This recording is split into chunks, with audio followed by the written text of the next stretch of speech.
If you're a fan of anime like we are, you're probably aware of a lot of mainstream and niche anime that are currently going around, but did you know that long before the world of anime figured out how to be edgy, it had already learned something far worse, all the way back during the 1970s?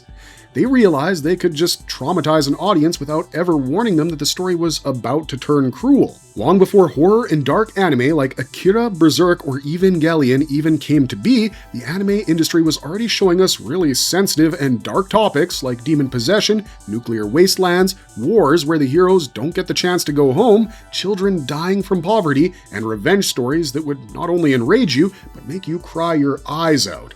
Back in the 70s, anime still cared about what kids were watching, so they often had things like giant robots, cute mascots, and gentle adventures, but this mask only made the actual darkness underneath it hit even harder. In today's video, we're going to be talking about 10 of the darkest anime from the 70s that we've ever seen, so grab a notebook or be ready to take a screenshot because you're going to want to watch these at least once in your life.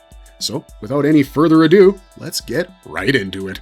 Belladonna of Sadness, 1973. Belladonna of Sadness is regarded as one of, if not the, most nakedly adult and visually haunting anime from the 70s. It was directed by the well-known Eiichi Yamamoto and produced by the studio Mushi Production. Fun fact, Belladonna of Sadness is actually the anime that closes out the anime Rama trilogy, and it does so with something that is far deeper and heavier than appeal. This anime is a story that includes everything from cruelty to poverty, all the way to a woman who's pushed past the edge of what any person should endure. The story goes like this. Jean was a peasant bride who was sexually assaulted and destroyed by the Lord who was supposed to be protecting and taking care of his own people. Jean was literally betrayed by the very system that was supposed to save her from harm, and after she realized that no one was going to be helping her out, she took matters into her own hands and struck a deal with the devil himself. What happened after this deal can't even be regarded as simple revenge. It was a transformation painted in watercolor nightmares that only showed everything in a dark and beautiful way, but it also felt like it simply bled across the screen, just like Jean. The film uses a small, whispering, demonic figure that slowly starts to grow into something much less human and much more monstrous and inescapable, which directly mirrors Jean's own descent into power and ruin. To my surprise, this anime actually bombed on release, and later that year, Mushi Productions went bankrupt amid severe financial troubles. To say I was surprised would be an understatement. And it seems the world felt the same because only a few decades later, everyone realized what a masterpiece this one was. For people who still believe that anime is for children, just know that Belladonna of Sadness was never a kids' show that turned dark. It had always been built to make trauma and rebellion inseparable and beautiful and grotesque all at once. Devilman, 1972 to 73. We all know Toei Animation for numerous famous works, especially Dragon Ball and its subsequent sequels like DBZ and Dragon Ball Super, but did you know that Toei Animation actually started airing Devilman, a 39-episode series, in July of 1972, just weeks after Go Nagai's manga launched? Both of these stories actually share the same demonic concept, but they weren't the same story in any way whatsoever, so we'll only be sticking with the anime for this section. In Devilman, a demon soldier sent from hell itself actually possesses Akira Fudo's body during a supernatural invasion. People would assume that the demon would simply carry out his mission, and so did the fans way back then, but what actually happened was that Devilman met a person he loved. Miki. His love for her was so strong that he abandoned his mission against humanity, and this, in turn, turned Devilman into a protagonist who was trying to save the very species he'd been sent to destroy. The TV version is comparatively much softer than the manga. There was no apocalyptic ending, no annihilated cast, no Satan reveal, or anything like that. What it offers instead is a sustained and constant parade of things like body horror, possession, and a monstrous danger wrapped around a premise that most kids' programming would never even touch. Episode 1 of Devilman, titled The Demon Tribe Revived, actually lays it all out in the open, completely bare. In the very first episode, Akira dies in the mountains. During this time, the demon takes over his lifeless corpse, and from then on, every single thing that happens, every movement, every word spoken, all of it is done by a dead body that's possessed, and the audience follows that corpse around the entire time. That horror-cum-superhero hybrid actually helped shape the dark transformation stories that came after it. It does sound a lot like Yuji and Sukuna, right? Well, in 1972, a weekly kids show built around a boy's stolen body was already playing with fire, and people loved it. In fact, even to this day, this anime is loved by fans all over the world.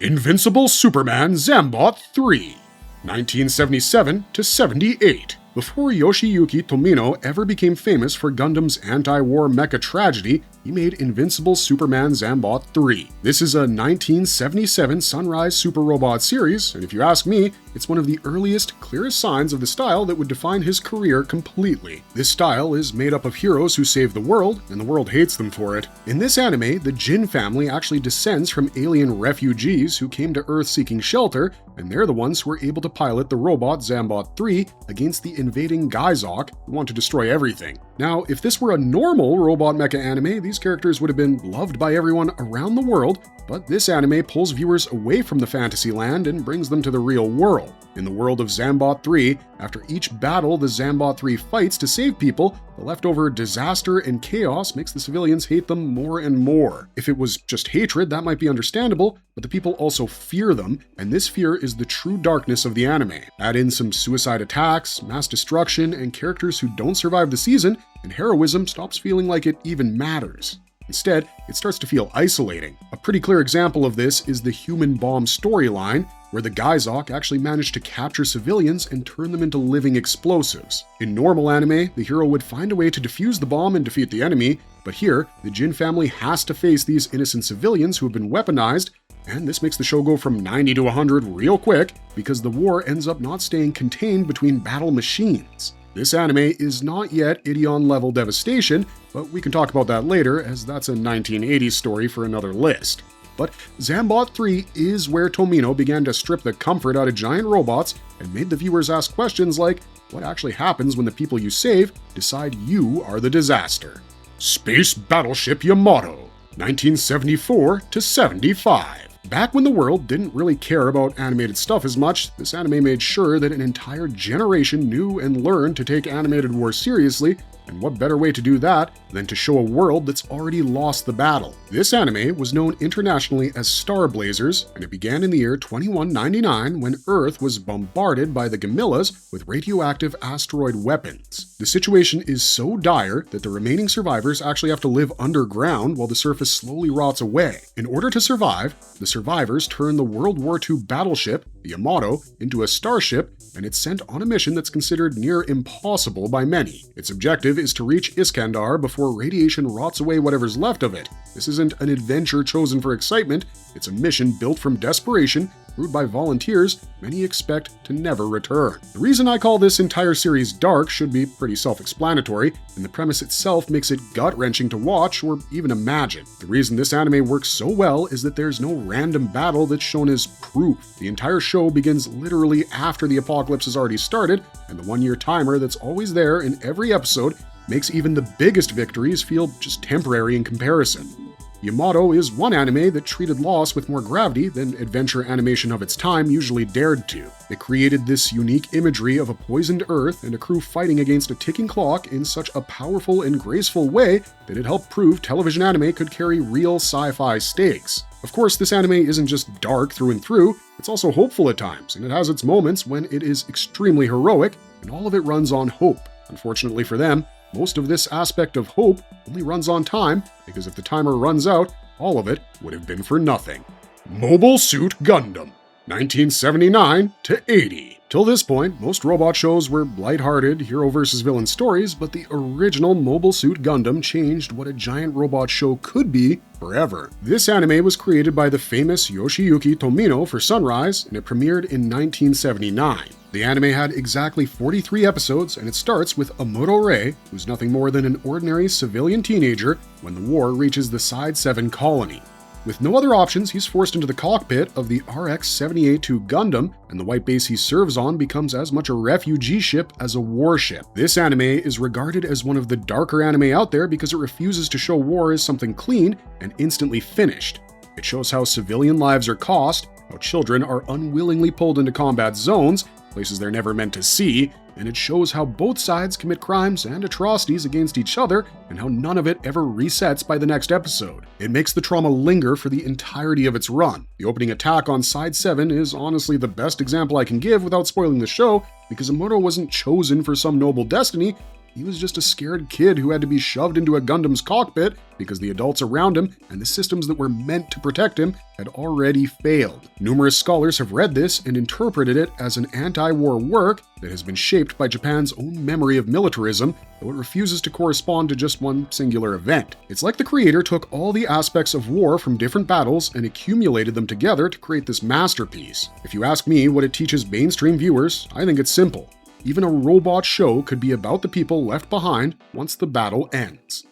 The Rose of Versailles, 1979 to 1980. This anime has a unique beginning because it starts off as an ornate court drama, but by the time it ends, it talks about serious stuff like class inequality, political violence, and revolution, and how it slowly ends up consuming the characters that the viewers have spent dozens of episodes falling in love with. Adapted from Ryoko Ikeda's magazine, The Rose of Versailles began broadcasting for the first time in October 1979. The story follows Oscar Francois de Jarget, a woman who was raised as a man to serve the French royal court alongside Marie Antoinette and Oscar's lifelong companion, André. Privilege, gender restriction, aristocratic corruption, and poverty aren't just background texture here. In fact, these things are the aspects of the story that tighten steadily into a historical machine no romance could ever outrun. One of the most unique moments of this show was the storming of the Bastille. André, a character everyone had already fallen in love with, ended up passing away while fighting beside Oscar. Oscar also ends up getting killed just a day later while leading revolutionaries into battle. I know that sounds like a major spoiler, but once you watch it, you'll realize that these are just small events when you see what really happens. In fact, the story later carries the same weight into Marie Antoinette's imprisonment and execution, and it never lets sentiment soften what history actually did to these people. Many people mistake it for a sad historical drama, but it's so much more than that. The darkest part of the show is that cruelty comes from the entire way the anime is structured. Oscar literally never has the chance to love or protect someone freely, and the revolution, although really necessary, is also extremely devastating for the people who are in it because it really comes down to the wire. This anime proved that shoujo anime could hold politics, gender, class conflict, and catastrophic history at epic scale. The villain here isn't one person, it's literally history, moving forward with a blade in its hand. This is the only anime on this list that made me bawl my eyes out, and I don't regret a single tear. It's that good. Galaxy Express 39, 1978 to 81. Galaxy Express 39 isn't a conventional horror anime, but this doesn't mean it's a jolly anime either, because the universe is literally surrounded and haunted by death, cruelty, and a future where people literally have to trade away their humanity just in order to keep on living, or should I say surviving. You can just tell that this anime is one of the best because it was based on Leiji Matsumoto's manga and produced by Toei in 1978. The story follows a poor boy named Tetsuro Hoshino. His life was already tragic, but it became hell after his mother was brutally murdered by a mechanical man. Later, he decides to board the Galaxy Express 39 along with the mysterious character named Maytel so that he can fulfill a promise to himself, reach a distant planet, and receive an immortal mechanical body of his own. The true darkness isn't really the murder, but what follows after it. The darkness is what dictates his life and his decisions. In this anime, immortality isn't a dream, it's a luxury product. The rich and powerful have the liberty to just turn mechanical and escape death, while the poor have to suffer in their flesh and deal with things like hunger and diseases while having no opportunity to reach a state like the rich. Episode 1 simply solidifies this idea. Tetsuro, a boy, watches his mother die, nearly freezes to death himself, and begins his journey beside a woman who eerily resembles the mother he just lost. What looks like a space adventure is built on a foundation of grief from its very first minutes. The story just gets more and more interesting as the train stops at different stations because each station and each stop reveals another twisted society that's warped by the idea of immortality and exploitation, and this makes Tetsuro question his decisions and makes him question if life is even worth living at all. And if it is, then how much does he need to suffer and make people suffer to do so? Not every episode is straight up horror, but of course this is melancholy. It's an existential sci-fi that understands and tries to make the viewer understand how a world without death might also be a world that forgets why life ever mattered. Nobody's Boy, Remy, 1977 to 78. There are no demons in this anime, no monsters, no giant robots, literally nothing a typical horror anime has, but trust me when I say this, This might be the most punishing anime of the entire decade. I don't say that lightly. This anime treats a child's abandonment with almost no fantasy filter to soften it, and that just makes it feel so much more genuine and powerful. Adapted from Hector Malot's 1878 novel, Sans Famille, this 51-episode TMS and Madhouse series featured a young boy named Remy who lives happily with his mother until his father reveals that he was adopted and sells him off to a traveling performer named Vitalis. Clearly, the true dark aspect of this show is the idea of commodification itself, and why wouldn't it be? Remy never chose to go on an adventure. He was straight up sold, uprooted from everything he knew as his life, and then thrown into a hard traveling world, all while he was still trying to understand why he was abandoned and if anyone truly even wanted him in their lives.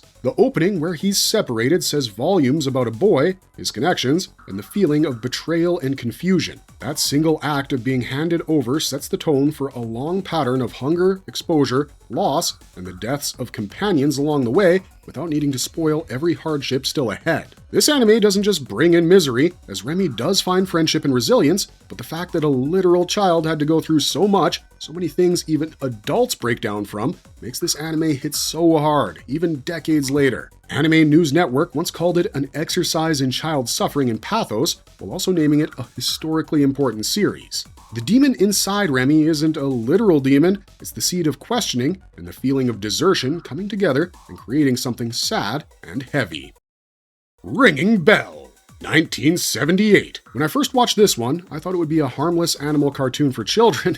Oh boy, was I wrong. As I kept watching it, I started to realize that this was one of the clearest stories about how grief has this unique ability to twist innocence into hateful revenge. The anime is just 47 minutes long, made by Sanrio, and it's also well known as Chirin no Suzu, or Bell of Chirin. Fun fact, this anime was actually based on a story written by Takashi Yanase, who's also the creator of Anpanman, and trust me, this is the only fun thing about it. This story follows Chirin, a young lamb who was always safe inside the fence that protected the flock while living beside his mother. Then something awful happens, changing the story in a way you just don't see coming. Wolf War ends up killing his mother, and Chirin's character makes a decision no anime really shows a child making. He decides that the only way to destroy the wolf was to become one. This isn't just simple revenge, this is grief remaking a child into the very thing he hates, and it costs him everything familiar about who he was. His hatred seeps so deep within his heart that the turning point makes your head spin and your heart ache because Chirin asks Wolf War to train him, the same wolf who killed his mother in cold blood.